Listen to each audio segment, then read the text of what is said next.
Hi everyone, good evening, जय Hind. Sir मैं 8th में हूँ, 9th में हूँ, अभी अभी आयोक्यम के बारे में पता चला है। Should I be writing IOQM? Preparation नहीं हुई है। सर मैं 10th में हूँ, बोर्ड्स के एग्जाम्स है, क्या मुझे आयोक्यम लिखना चाहिए? सर मैं 11th में हूँ, जेई की प्रिपरेशन कर रहा हूँ, क्या मुझे आयोक्यम लिखना चाहिए? सर मैं 12th के अंदर हूँ, अभी जेई अगले 8 महीनों के अंदर आने वाला है। Should I be preparing for IOQM? I will be answering all these questions, the whys and also इसके साथ साथ राइटिंग के साथ साथ should you be preparing for IOKM, and I will be answering this for every grade in today's session. Right? So let's start this session. Not prepared, should I be writing IOKM? So this is the most frequent question which is being asked to me at this point of time on Telegram, on YouTube videos. Sir, I'm not prepared. Should I still write IOKM? मैं एक ही reply देता हूं and that surprises a lot of students. मेरा reply हमेशा ये रहता है कि यार if not, what are the cons? नुकसान क्या है आयोक्यम लिखने का, ये डिस्कस करते हैं। नुकसान क्या है? तो मैं भी सोच रहा था कि यार what is the bad thing about writing IOQM, writing this exam. अभी हम प्रिपरेशन की बात नहीं कर रहे हैं, सिर्फ राइटिंग।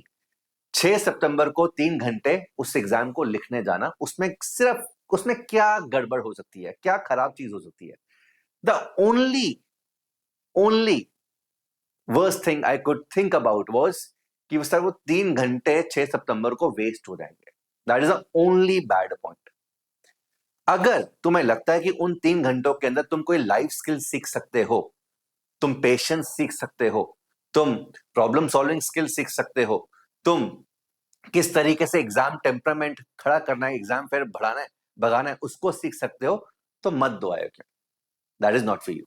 बट अगर तुम्हें लगता है कि उन 3 घंटों में इवन इफ यू स्कोर 0, उसके बावजूद तुम कुछ ना कुछ लेकर आओगे, then you should definitely write IOQM. अभी हम प्रिपरेशन की बात नहीं कर रहे हैं, हम अभी सिर्फ और सिर्फ राइटिंग आयोक्यम की एग्जाम कर रहे हैं। एग्जाम लिखना चाहिए किसी भी 8th से 12th क्लास के स्टूडेंट को। Answer is 100% yes. सर अगर 0 आ गए तो क्या हो गया? ये मुश्किल एग्जाम है, ये मुश्किल एग्जाम है। जेई एडवांस से भी अगर 0 आ भी गए, दिक्कत नहीं है। इनफैक्ट हमारे बहुत सारे स्टूडेंट्स के 0 आए थे पहले अटेम्प्ट के अंदर, फर्स्ट अटेम्प्ट के अंदर 0 आया था। तब उनको रियलाइज हुआ था कि हाँ, मैं स्कूल जो टॉपर हूं ना, वो फेक टॉपर हूं। Even if I am topping in my school, that does not mean anything, because यहां पर तो नेशनल लेवल पे मैं 0 स्कोर कर रहा हूं। एक रियलिटी दिखी थी उनको, एक पिक्चर दिखी थी, आईना दिखा था, एंड उसके बाद से उन्होंने प्रिपरेशन शुरू किया। प्रिपरेशन क्या, लॉजिक है, लॉजिक के ऊपर बिल्ड करना शुरू किया, और अगले ही अटेम्प्ट में, अगले से अगले अटेम्प्ट में they were able to get in MO camp, IMOTC camp, not in MO camp, IMOTC camp. ऐसी बहुत सारी स्टोरीज हैं and will be talking about those stories also. Okay, now a lot of students ask me, instead of also asking कि sir मुझे लिखना चाहिए, sir मैं अभी प्रिपरेशन कर रहा हूं, क्या मेरा हो जाएगा? Will I be able to qualify? उससे बेटर है ना, एक चीज सोच के देखो कि why are you writing IOQM? IOQM का एग्जाम लिख क्यों रहे हो? क्या तुम इसलिए लिख रहे हो कि मैं क्वालिफाई करना चाहता हूं? उससे होगा क्या? ठीक है, तुमने आयोक्यम लिखा, 8th में हो, 9th में हो, बिना प्रिपरेशन के लिख दिया, बिना प्रिपरेशन के, और तुमने लेट से क्वालिफाई कर लिया। अब क्या? आरमो चलो लिख दिया, क्वालिफाई कर लिया, अब क्या इनमो तो नहीं क्वालिफाई कर पाओगे बिना ऐसी प्रिपरेशन के? ठीक है, तो क्वालिफाई कर लिया तो क्या होगा? बहुत सारे बच्चे आयोक्यम क्वालिफाई करते हैं। There are certain competitive states, there are certain states which are not as competitive in nature. Different states की कट ऑफ अलग अलग रहती है। फॉर एग्जाम्पल, एक दिल्ली से बच्चा है या तेलंगाना से बच्चा है, उसका स्कोर अगर 35 आता है, 36 आता है, he might not be able to qualify. But someone from a non-competitive state, if he's scoring 15 or maybe 16 out of 100, he qualifies. Does that mean you're better? This person is better than the student who is in from Delhi who did not qualify but got 35 marks? The answer is no. So qualify करने से होगा क्या? ठीक है, so please do not aim for qualification. अगर तुमने आयोक्यम की को तैयारी कर रहे हो, तो तैयारी आयोक्यम क्वालिफाई करने के लिए मत करो, तैयारी इसलिए करो बिकॉज तुम्हें मैथ्स अच्छा लगता है, तुम्हें मैथ्स से फेयर अगर भगाना है, तुम्हें मैथ्स और डीप लेवल पे लेकर जाना है, तुम्हें अगर जेई के अंदर अच्छा रैंक लेकर आना है लेटर डाउन द लाइन, तुम्हें प्रॉब्लम सॉल्विंग स्किल सीखनी है, इसलिए आयोक्यम की प्रिपरेशन करो, for the love of mathematics. जो बच्चे लव ऑफ मैथमेटिक्स के लिए आईओक्यूएम की प्रिपरेशन करते ना, they are the ones who score 50+ marks. ठीक है, जो सिर्फ इसलिए करते हैं कि यार मैं इसलिए प्रिपरेशन कर रहा हूँ कि मुझे आईओक्यूएम क्वालिफाई करना है या किसी को दिखाना है, उनका कभी भी स्कोर नहीं आता यार, बिकॉज ये एग्जाम एक डीप पैशन मांगता है। ये exam depth and mathematical maturity मांगता है, जो सिर्फ और सिर्फ तभी आती है जब तुम टाइम स्पेंड करो। If you only spend time और if you have good logic, if you already spend time, अगर तुमने ऑलरेडी पजल्स किए हैं, चेस खेला है, सुडोकोस किए हैं, बहुत सारे अच्छे मैथ्स के क्वेश्चंस अपने स्कूल टीचर से पूछे हैं, then of course your mathematical maturity is right up there and you will be able to score without even preparing for IOCM। ठीक है, तो why am I writing IOCM, इसका answer जो भी बच्चे इस वीडियो को देख रहे हैं ना, why are you writing IOCM, इस एग्जाम को लिख क्यों रहे हो, इसका आंसर ना बहुत क्लियर होना चाहिए एंड उसमें कोई भी शर्म नहीं है। अगर तुम ये बोलो कि यार मुझे मैथ मुझसे प्रिपरेशन तैयार नहीं है, मुझे तो इसलिए आईओक्यूएम की तैयारी कर रहा हूं बिकॉज जितने भी जो टॉप इंस्टीट्यूट्स हैं, अगर आईओक्यूएम में अच्छा स्कोर आता है तो हमें फ्री में सीओ सेंटर्स दे देते हैं, या जो सो कॉल्ड जो टॉप बैचेस होते हैं वो मिल जाता है, कोई बुराई नहीं। अगर तुम उसके लिए भी करना चाह रहे हो करो, but the reason should be very clear, मैं क्यों करना चाह रहा हूं, why do I want to qualify. And अगर मैं क्वालिफाई करता हूं, कोई एक ऐसा बच्चा है किसी ना किसी स्टेट का जिसका 1 या 2 नंबर से नहीं हुआ, जिसके मुझसे 20 नंबर ज्यादा है, तो डोंट थिंक कि वो तुमसे खराब है just because he was from competitive state. ठीक है, तो ग्राउंडेड रहना भी बहुत ज्यादा जरूरी है। अगर तुम 8th 9th 10th में हो, क्या मुझे आईओक्यूएम लिखना चाहिए, आंसर इज यस। क्या मुझे आईओक्यूएम की प्रिपरेशन करनी चाहिए, आंसर इज यस। क्यों करनी चाहिए, अगर तुम इंडिया में रहना चाहते हो और नीट जेई जैसे एग्जाम देना चाहते हो, तो इसकी preparation is directly going to help you. Directly हो सकता है कुछ सिलेबस सेम ना हो, बट जो तैयारी होती है ना, that is not only about mathematics.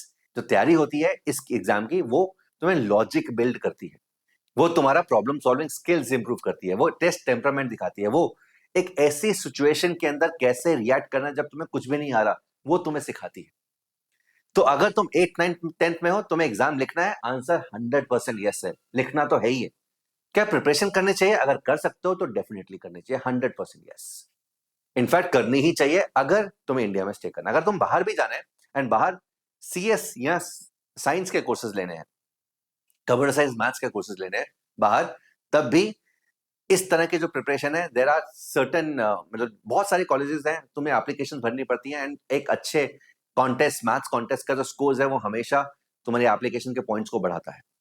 सो अगर तुम साइंस के अंदर करियर बनाना चाह रहे हो, देखना चाह रहे हो अपने आप को, डेफिनेटली यस, तुम्हें आईओक्यूएम लिखना भी चाहिए, प्रिपरेशन भी करनी चाहिए। अगर तुम इस वीडियो को लास्ट रजिस्ट्रेशन डेट जो है आईओक्यूएम की, उससे पहले देख रहे हो, आंख बंद करके रजिस्टर कर लो, प्रिपरेशन करो ना करो बात की बात है, बट 300 रुपए जाएंगे, 300 रुपीज के अंदर you will get so much experience. मैं प्रिपरेशन की बात नहीं कर रहा, सिर्फ एग्जाम एक्सपीरियंस की बात कर रहा हूं, जो which is going to be second to none. तुम्हें एक नेशनल लेवल एग्जाम का एक्सपीरियंस मिलेगा, तो तुम 8th में हो, 9th में हो, 10th में हो, बिकॉज ये जो नेशनल लेवल एग्जाम्स है वो तुम्हें आगे जाके 12th क्लास के बाद देने हैं, अगर तुम्हें इंडिया में रहना है, चाहे वो जेई हो, नीट हो, आईएसआई हो, सीएमआई हो, जिस भी कॉलेज में तुम जाना चाहते हो, सीयूईटी हो, नेशनल लेवल एग्जाम का एक्सपीरियंस। सर उसका मतलब क्या एक्सपीरियंस, एक्सपीरियंस का मतलब होता है, यार देखो, किसी भी एग्जाम के अंदर ना सब्जेक्ट्स के अलावा बहुत सारी चीजें होती हैं जो सिर्फ और सिर्फ एक्सपीरियंस से तुम्हें मिलेंगी। फॉर एग्जाम्पल अगर मैं जेई की बात करूं, सब्जेक्ट तो फिजिक्स केमिस्ट्री मैथ्स है, हो सकता है तुम्हारे तीनों सब्जेक्ट बहुत बढ़िया हो, पर उसके अलावा there is something called test temperament. Test में किस तरीके से रिएक्ट करना है, ठीक है, बहुत सारी चीजें होती हैं। जब तुम एग्जाम सेंटर में जाओगे, कैसे लिस्ट लगी होगी, लिस्ट देखनी है, अपना रोल नंबर देखना है, अपना रूल नंबर देखना है, फिर तुम्हारी फिस्किंग होगी, अंदर जाओगे, बैठोगे, बेल बजेगी, पेपर तुम्हारे हाथ में दिया जाएगा, ओएमआर कैसे भरना है। सो यहाँ पर किस तरीके से तुम्हें अपने आप को काम रखना है, अपने क्या गलतियां नहीं करनी है। हो सकता है कुछ गलतियां करोगे इस एग्जाम में जाके, परफेक्टली फाइन, बट ये ऐसा एग्जाम है जो तुम्हारा करियर डिसाइड नहीं कर रहा है ये सिर्फ मैथ्स का एग्जाम है, बट इस एग्जाम में जो गलतियां करोगे, शायद उससे तुम इतना सीखोगे कि जो फाइनल एग्जाम है, जो तुम्हारा करियर डिसाइड कर रहे हैं, चाहे वो जेई है, चाहे वो नीट है, या फिर आईएसआई है, इस तरह के एग्जाम्स हैं, उसके अंदर क्या गलतियां नहीं करनी है, उसका एक्सपीरियंस तुम्हें मिलेगा। This is very important. एक ऐसी सिचुएशन जब बहुत मुश्किल प्रॉब्लम तुम्हारे सामने है और तुम्हें कुछ भी नहीं आता, तो तुम्हें कैसे रिएक्ट करना है, कैसे पैनिक नहीं करना है, शायद जेई के अंदर इस तरह का सिचुएशन तुम्हें सामने करना पड़े 2 साल 3 साल 4 साल 5 साल बाद, बट ये एग्जाम देके तुम वो वाला एक्सपीरियंस अभी ले सकते हो सकता है तुम पैनिक हो जाओ, तो तुम्हें ऑलरेडी पता है कि मैं जब मुश्किल क्वेश्चंस आते हैं पैनिक हो जाता हूं या हो जाती हूं, तो तुम पहले से ही प्रिपेयर करोगे अपने आप को उन सिचुएशंस में, ताकि तुम एक्चुअल एग्जाम में, मेन एग्जाम के अंदर जब करियर डिसाइड हो रहा है वहां पर पैनिक मोड में ना हो। Got it? ठीक है। तो if you only right exam, मैं कह रहा हूं प्रिपरेशन नहीं कर रहे हो, सिर्फ एग्जाम लिखने जा रहे हो और 0 मार्क्स लेकर आ रहे हो, तब भी तुम बहुत कुछ सीख रहे हो। तुम पेशेंस सीख रहे हो, किस तरीके से कैसे रिएक्ट करना है जब तुम्हें कुछ नहीं आ रहा है। तुम स्ट्रगल सीख रहे हो, तुम्हें कोई फॉर्मुला नहीं पता है, बिकॉज ये एग्जाम है, तुम जितना मर्जी प्रिपरेशन करो कभी भी 100% प्रिपरेशन नहीं होती है। तो सामने ऐसे प्रॉब्लम्स हैं जिनका कोई फॉर्मुला ही नहीं है, तुमने पढ़ा ही नहीं है, किसी ने सिखाया ही नहीं है, बट फिर भी तुम किस तरीके से स्ट्रगल कर रहे हो, उन प्रॉब्लम्स को खुद से सॉल्व करने की कोशिश कर रहे हो, एग्जाम टेम्परामेंट इंप्रूव कर रहे हो। So even if you score 0, you will learn a lot of life skills. मैं प्रिपरेशन की बात नहीं कर रहा हूं अभी, मैं सिर्फ एग्जाम देने की बात कर रहा हूं।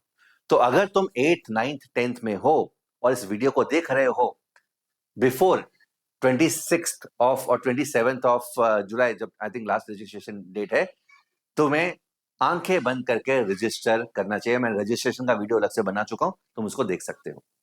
I hope this is clear. Olympian thinking, removing fair, ये बहुत इंपॉर्टेंट चीज है। बहुत सारे बच्चों को एग्जाम एंग्जाइटी होती है, हमारे बहुत सारे स्टूडेंट्स, मैंने खुद अपनी लाइफ में 15 साल जेई की प्रिपरेशन करवाई है यार। वहां पे I have seen a lot of students who are really good in class, class में बहुत अच्छा है, बहुत अच्छे मार्क्स आ रहे हैं, बहुत अच्छा आंसर कर रहे हैं, बट एग्जाम में जाके they are not able to do well because exam anxiety होती है। तुम्हें इस एग्जाम एंग्जाइटी को हटाने का एक ही तरीका है, जितने ज्यादा से ज्यादा नेशनल एग्जाम्स, इस तरह के एग्जाम्स का एक्सपीरियंस होगा, उतनी गलतियां तुम करोगे, उतनी गलतियों से सीखोगे। और कौन से एग्जाम्स हैं? जैसे ये है 8th 9th वाले बच्चों के लिए एनएसईजीएस का एग्जाम है, जूनियर साइंस ओलंपियाड होता है। 10th बाकी बच्चों के लिए फिर सीनियर ओलंपियाड्स हो जाते हैं, physics olympiad, chemistry olympiad, astronomy olympiad. नहीं आती प्रिपरेशन ना ना करो ना यार, एग्जाम देने जाओ, तुम्हें बस कुछ ना कुछ सीख के आओगे, तुम कुछ ना कुछ डेफिनेटली सीख कर आओगे। So again your first IOQM is an investment. बच्चों देखो, मैं पिछले 6 सालों से आयोक्यम की तैयारी करवा रहा हूँ, प्लेलिस्ट बनी हुई है, फ्री भंडार पड़ा हुआ है। मुझे बहुत सारे स्टूडेंट्स की पर्सनल स्टोरीज पता है, बहुत सारे पेरेंट्स की स्टोरीज पता है जिन बच्चों ने आयोग्यम की तैयारी की है। पहला आयोग्यम हमेशा डिफिकल्ट होता है। हमारे गिने चुने बच्चे हैं, 3-4 मैं काउंट कर सकता हूं, जिन्होंने 8th के अंदर आयोग्यम दिया और फोड़ाफड़ी मचा दिया और इनमें क्वालिफाई हो गया। गिने चुने बच्चे हैं, मोस्टली बच्चे फर्स्ट आयोग्यम इज एन इन्वेस्टमेंट, वो तुम बस सीख रहे हो उसके अंदर, बिकॉज ये उस लेवल का एग्जाम है यार। It is not a fair exam, मैं मानता हूं, मैं ओपनली बोलता भी हूं कि यार एक 8th क्लास का बच्चा कैसे 11th क्लास के बच्चों से compete कर रहा है सेम एग्जाम के अंदर। Not possible, should not happen, but it is there, we can not do anything. जब तक कुछ चीज नहीं होती कुछ नहीं कर सकते, but again we have to accept things as it is. But पहला एग्जाम, अगर तो मैं ये जो कहानी है वो 8th वाले बच्चों के लिए बता रहा हूँ पर्टिकुलरली, वो बहुत सारे उनका माइंडसेट होता है कि सर अभी तो 8th है, प्रिपरेशन तो नहीं की, 9th में देखेंगे। भाई एग्जाम देकर आओ, 0 नंबर लेकर आओ, 0 नंबर लेकर आओ, ठीक है, फर्क नहीं पड़ता है, बट एग्जाम जरूर लिखना है। That exam, that experience is going to teach you lot of things. 11th class के बच्चों की बात कर रहे हैं, बहुत सारे मेजोरिटी बच्चे जो इस वीडियो को देख रहे हैं 11th क्लास के अंदर है, उनका एम जेई है, ठीक है, मैथ्स वाले बच्चे होते हैं इस चैनल पे, तो उनका एम जेई है, मैं एज्यूम कर रहा हूं, या फिर एम आईएसआई है। जिन बच्चों का एम आईएसआई सीएमआई है, इंडियन स्टैटिस्टिकल इंस्टीट्यूट या चेन्नई मैथमेटिकल इंस्टीट्यूट, उनको तो प्रिपरेशन करनी है, एग्जाम भी देना है। जेई वाले बच्चों के, अगर जेई में फुली ऑक्युपाइड हो, एग्जाम तो लिखना ही है, एग्जाम तो लिखना ही है, प्रिपरेशन ना करो, प्रिपरेशन ना करो। प्रिपरेशन के नाम पे least that you can do is may be attempt 2-3-4 मॉक्स, कुछ मॉक्स अटेम्प्ट कर लो, बिकॉज आधी प्रिपरेशन तुम्हारे ऑलरेडी जेई प्रिपरेशन का पार्ट है, अलजेब्रा एंड कॉम्बिनेट्रिक्स। तो अगर तुम ऑलरेडी अच्छी जेई की प्रिपरेशन कर रहे हो, परम्यूटेशन कॉम्बिनेशन तुमने कर लिया होगा, अलजेब्रा के मोस्टली टॉपिक्स तुमने कर लिए होंगे, नंबर थ्योरी जो आता है वो लॉजिकल वाला नंबर थ्योरी आता है। ऐसा नहीं है कि नंबर थ्योरी में वो लोग बहुत ज्यादा डेप्थ में जाते हैं, ऐसी थ्योरम्स पूछते हैं जो तुम्हें नहीं आती होंगी, क्योंकि सिलेबस का पार्ट नहीं है, ठीक है। वो होते हैं, बहुत कम क्वेश्चन होते हैं, मोस्टली क्वेश्चन नंबर थ्योरी के भी जो होते हैं वो लॉजिकल बेस्ड प्रॉब्लम्स होते हैं, ठीक है, तो तुम्हें उसके भी अलग से कुछ करने की जरूरत नहीं। मैक्सिमम अगर टाइम नहीं है, अफोर्ड नहीं कर सकते, तो 2-3 मॉक्स, 4 मॉक्स दे दो। एंड जो अलजेब्रा वाला पोर्शन है, जो कॉम्बिनेटरिक्स वाले पोर्शन है, परमुटेशन कॉम्बिनेशन अलजेब्रा, उन पोर्शंस के जो प्रीवियस ईयर क्वेश्चंस हैं, उन पोर्शन के वो हेल्प कर लो, क्योंकि वो डायरेक्टली जेई के अंदर भी हेल्प करने वाले हैं तुम्हारी। 11th क्लास के बच्चों का ला बहुत क्लियर है। ठीक है, अगर तुम जेई के अंदर इन्वॉल्व हो, JEE is your top priority, do not prepare. Algebra combinatorics 50% of syllabus you are already completing. अगर तुम किसी भी अच्छी जगह से जेई की प्रिपरेशन करो, your teachers are good, they are answering you well, I am very sure कि कॉम्बिनेटिव्स और अलजेब्रा वाला portion you will be very comfortable with. And बाकी जो पोर्शन नंबर थ्योरी रह गया, नंबर थ्योरी जो है वो लॉजिकल नंबर थ्योरी होता है, उसमें दिक्कत होती नहीं है। मॉक्स दे दो एंड इन दोनों को, अलजेब्रा को, कॉम्बिनेटिव्स को अच्छे तरीके से करना शुरू कर दो। That is it. अगर तुम 12th के अंदर हो तो ये थोड़ी सी ट्रिकी सिचुएशन हो जाती है। मैं 12th वाले बच्चों को प्रिपरेशन के लिए मना करता हूं, बिल्कुल भी प्रिपरेशन नहीं करना। अगर तो उनका एम जेई, ISICM है, फिर तो करना ही है, फिर तो डायरेक्टली हेल्प करता है। अगर जेई एम है, then of course I do not recommend preparing for IIM। Exam जरूर लिख कर आओ। एग्जाम लिखने का फायदा मैं ऑलरेडी बता चुका हूं। एग्जाम लिखने का एक ही फायदा है, तुम बच्चों के लिए एग्जाम टेम्परामेंट बढ़ेगा। क्योंकि अगर तुमने जेई एडवांस लिखना है, जेई एडवांस में अंदर exactly for most of the students it is the same condition. Condition क्या है? सामने क्वेश्चंस हैं, क्वेश्चन मुश्किल है, तुम यहां पर हो और तुम्हें क्वेश्चंस नहीं करने आ रहे, तो किस तरीके से पैनिक सिचुएशन को अवॉइड करना है। अगर तुम इतना भी सीख जाते हो ना, ये विन है, दिस इज अ विन। तो एग्जाम जरूर लिखना है, अनलेस अनलेस तुम्हें लगता है कि उन 3 घंटों के अंदर तुम कोई और लाइफ स्किल अच्छे तरीके से सीख सकते हो। बट मुझे हिसाब से उन 3 घंटों में patience, struggle, dealing with panic situations, इससे बढ़िया लाइफ स्किल्स तुम नहीं सीख पाओगे उन 3 घंटों। एग्जाम जरूर लेना है, तैयारी नहीं करनी है। तैयारी किन बच्चों को करनी चाहिए मेरे हिसाब से? जिन बच्चों के पिछले साल इनमो के अंदर 30 मार्क्स से ज्यादा आए थे।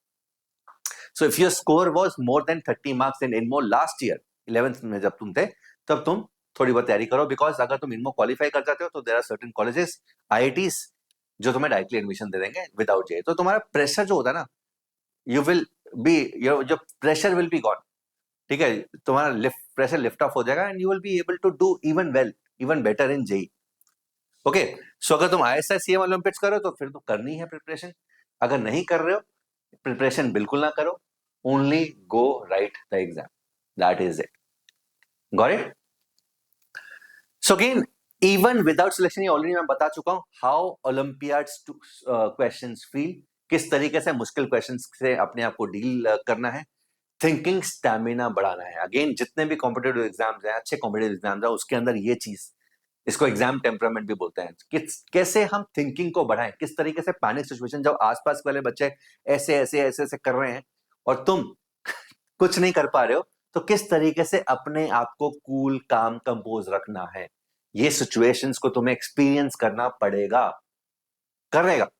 बिकॉज बहुत बार ऐसा होता है, जैसे कि मैंने बोला, मैं बहुत सारे स्टूडेंट्स को टीच किया हूं एंड बहुत स्टोरीज ऐसी हैं जो उन्होंने क्लास के अंदर प्रिपरेशन बहुत अच्छी थी, बहुत अमेजिंग आंसर्स अच्छे करते थे, बट उनको पता ही नहीं था कैसे डील करना है पैनिक सिचुएशंस के अंदर।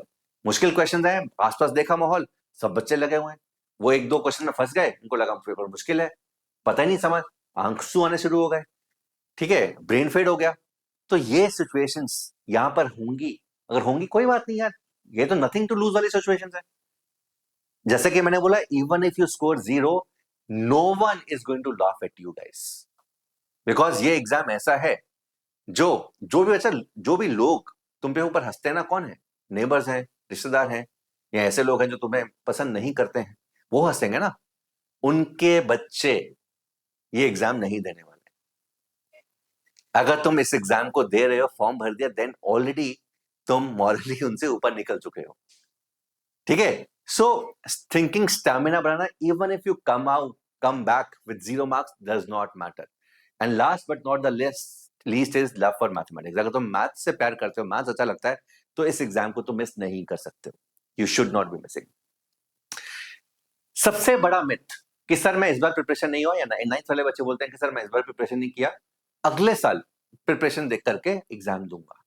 या 10th वाले बच्चे बोलते हैं सर इस बार बोर्ड्स है, अगले साल जब बोर्ड्स हो जाएगा ना, तब मैं प्रिपरेशन करना शुरू करूंगा, 11th में करूंगा और फटाफट मचा दूंगा, इनमो भी क्वालिफाई कर दूंगा। प्लीज अंडरस्टैंड, एक भी बच्चा ऐसा नहीं है, एक भी बच्चा ऐसा नहीं है जिसकी 100% प्रिपरेशन होती है। हम पिछले 5 सालों से इंडिया के बेस्ट रिजल्ट्स निकाल रहे हैं। आउट ऑफ द 60 स्टूडेंट जो क्वालिफाई किए थे इनमो के अंदर, 19 वर फ्रॉम वेदांतु इनपुट्स, 19, 1/3, 33%। हम इंडिया के बेस्ट स्टूडेंट्स निकाल रहे हैं पिछले 5 सालों में in terms of the highest marks.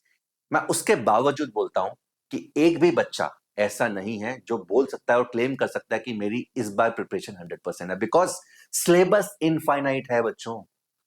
It is not like your school syllabus, it is not like your JEE syllabus जहां पे सिलेबस कन्फाइंड है, नहीं है। तो कभी भी प्रिपरेशन पूरी होगी हो ही नहीं सकता, 50% भी होगी तब भी नहीं हो सकता, बिकॉज फेल ना यूनिवर्स है, मैथमेटिक्स यूनिवर्स है, कहीं पे भी ले जाओ, कहीं कुछ भी कर दो। सो ऐसा कभी हो भी नहीं सकता। No one in my career is there, मैं किसी भी बच्चे को ऐसा बोल ही नहीं सकता कि वो बोले कि मैं 100% कॉन्फिडेंट हूं कि मैं 80 नंबर ले आऊंगा, हो ही नहीं सकता, हो ही नहीं सकता। ठीक है, so most successful olympiad students improved through multiple attempts. जितने भी हमारे टॉप स्टूडेंट्स हैं जो अभी लास्ट ईयर 60+ लेकर आए थे, लास्ट ईयर भी 60+ लेकर आए, इस बार भी हमें पता है कि 60+ लेकर आएंगे, बिकॉज कंसिस्टेंसी है। जो उन्होंने स्टार्ट किया था कुछ सिंगल डिजिट्स करके, सिंगल डिजिट से स्टार्ट किया था, right? So this is like this only in most of the cases, this is going to be this. तो अगर तुम इस बार प्रिपरेशन नहीं करते, डोंट थिंक कि तुम्हारा अगला अटेम्प्ट ऐसा होगा, तुम्हारा अगला अटेम्प्ट ऐसा ही होगा, पहला अटेम्प्ट या first attempt is going to be like this, चाहे वो 8th में हो, 9th में हो, 10th में हो। सेकंड बढ़ेगा, फिर और बढ़ेगा, इन होगा, हो सकता है कि जल्दी जंप मार दो, बट पहला अटेम्प्ट ऐसा ही रहता है। ठीक है, so it is very important, ये मिथ भगा दो अपने दिमाग से कि मैं कभी भी 100% प्रिपरेशन कर सकता हूं। हम कभी भी क्लेम भी नहीं करते किसी बच्चे ने 100% प्रिपरेशन किया, और हम बोलते भी नहीं है कि हमारे कोर्स के अंदर आओ मैं 100% प्रिपरेशन करवा दूंगा, हो ही नहीं सकता। ओके, सो स्टूडेंट जर्नी यही होती है, most, this is for most of the students, not all, most. So 8th में है, 9th में है, पहला अटेम्प्ट दे रहे हैं, क्वालिफाई होगा। अगर कॉम्पिटेटिव स्टेट्स हैं तो शायद नहीं होगा, बट अगर अटेम्प्ट दे दिया then they will know what it is like writing IOQM, इसका प्रिपरेशन का मतलब क्या है।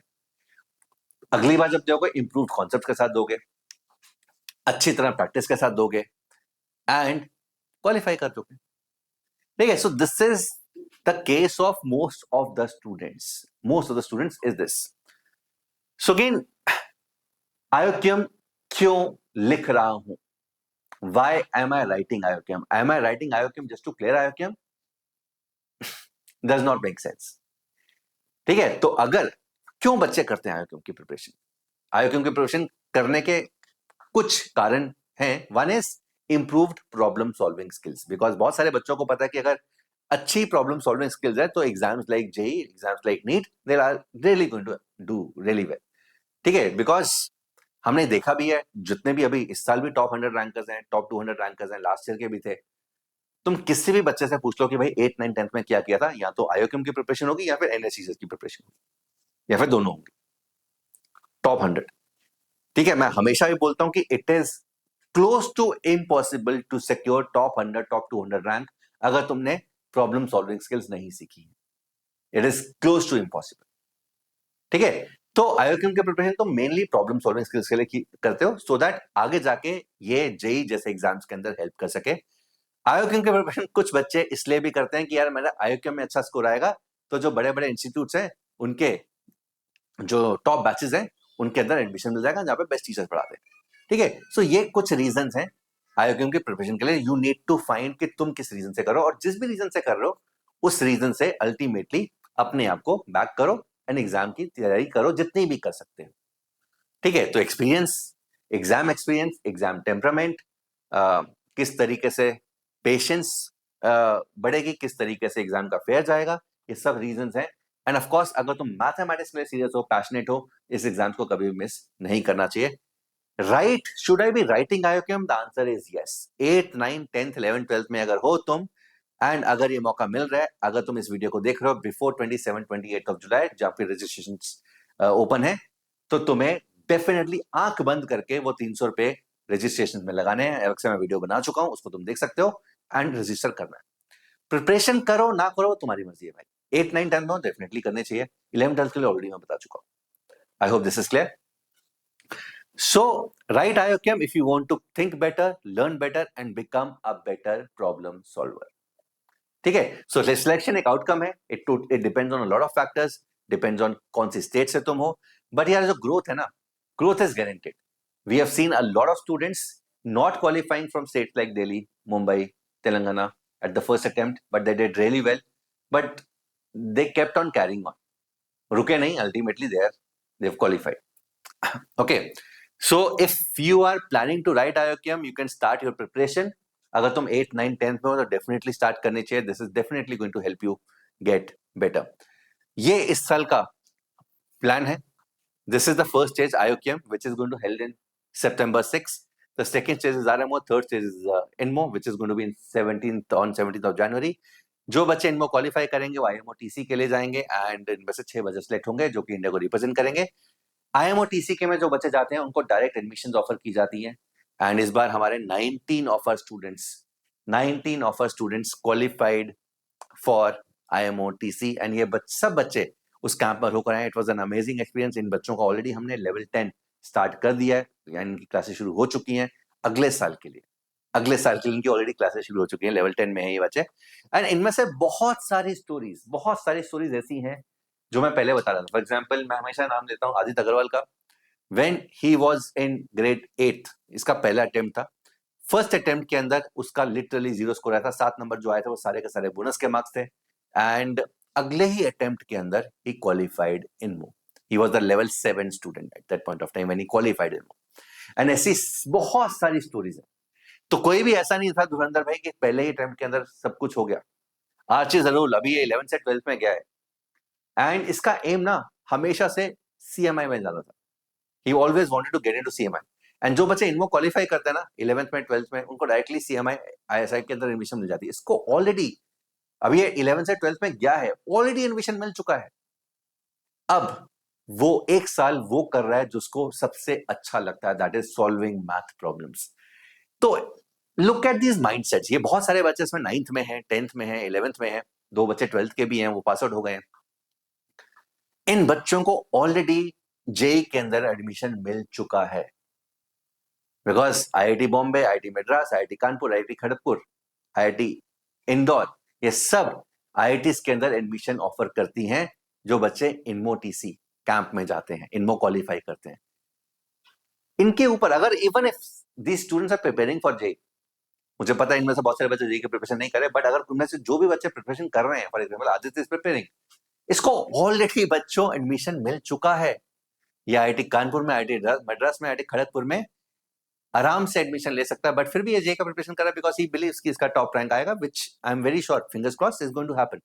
सो looks, imagine the pressure which has been lifted off because इनको ऑलरेडी एडमिशन मिल चुका है और ये अब सिर्फ और सिर्फ मैथ के अंदर रिसर्च कर रहे हैं most of the students, right. So सोच के देखो कहां जाएंगे ये लोग, right. So this is the biggest motivation for you guys, this is the biggest. और ये सब बच्चों ने कहीं ना कहीं से स्टार्ट किया था। जब बच्चे ये इन बच्चों ने स्टार्ट किया था, मैं कोशिश करूंगा इन बच्चों के पहले अटेम्प्ट के स्कोर्स लेकर आना।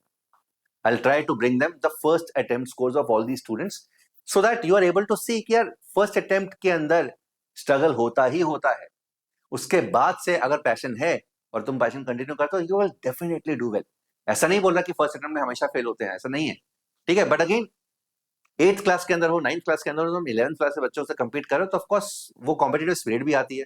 अगर तुम अच्छा करोगे तो तुम्हें अच्छा भी लगेगा, यार मैंने 9th 10th 11th वाले बच्चों को पीछे छोड़ दिया, right? So you all get you will definitely get this kind of feel when you will start preparing। हमारे जो बैचेस होते हैं उसके अंदर कुछ बैचेस के अंदर मिक्स्ड बंच होता है, 8 9 10th 11th 12th के बच्चे एक साथ बैठे होते हैं कुछ लेवल्स के अंदर। तो एंड द स्टूडेंट्स जो जूनियर बैचेस के अंदर होते हैं they will really confident, really good.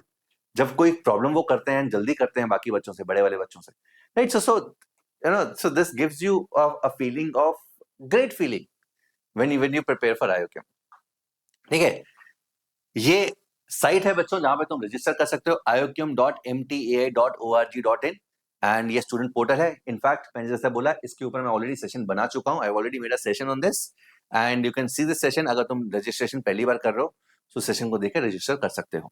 Correct. And जो बच्चे खुद से प्रिपरेशन कर रहे हैं, ऑलरेडी मैं बता चुका हूँ, बहुत सारे सेशन बना चुका हूँ, अगर तुम चाहते हो और बनाऊंगा। एंड जो बच्चे चाहते हैं कि एक स्ट्रक्चर्ड वे में तैयारी करनी है, तो उन बच्चों के लिए मैं बता दूं, एक लास्ट बैच है हमारा इस बार का IOKM 2026 का अचीवर्स बैच, जो 29 ऑफ जून को स्टार्ट हो चुका है। 29 को फर्स्ट ओरिएंटेशन हुआ था, पढ़ाया कुछ नहीं था। फर्स्ट क्लास 2 जुलाई को हुई थी, 2 जुलाई से स्टार्ट हो चुका है। एंड इसमें तुम अभी भी आ सकते हो। This is going to be 6 days a week, Monday, Tuesday, Thursday, Friday, Saturday 9 to 10:30 classes होंगी। एंड संडे को लॉजिक एंड गेम्स का सेशन होगा। Logic is the most important thing as far as IOKM is concerned, as far as any competitive exam is concerned. Logic नहीं है, तुम जितना maths कर लो, physics कर लो, तो उनको अप्लाई ही नहीं कर पाओगे। ठीक है, तो लॉजिक को बढ़ाना, मैथमेटिकल मैच्योरिटी को बढ़ाना बहुत इंपॉर्टेंट है, और हम संडेज को करते हैं। सो this is typically 6 days a week and you can be part of this batch. इसके बारे में ऑलरेडी मैं वीडियो ले चुका हूं, तुम डिस्क्रिप्शन में देख सकते हो। ठीक है, take care, God bless you, bye everyone. And if there are any questions you can put this in the comment section. अगर मजा आया, मोटिवेटेड हुए, तो प्लीज लाइक कर देना यार, शेयर कर देना, सब्सक्राइब कर देना एंड कमेंट कर देना motivated. Take care, God bless you, bye everyone.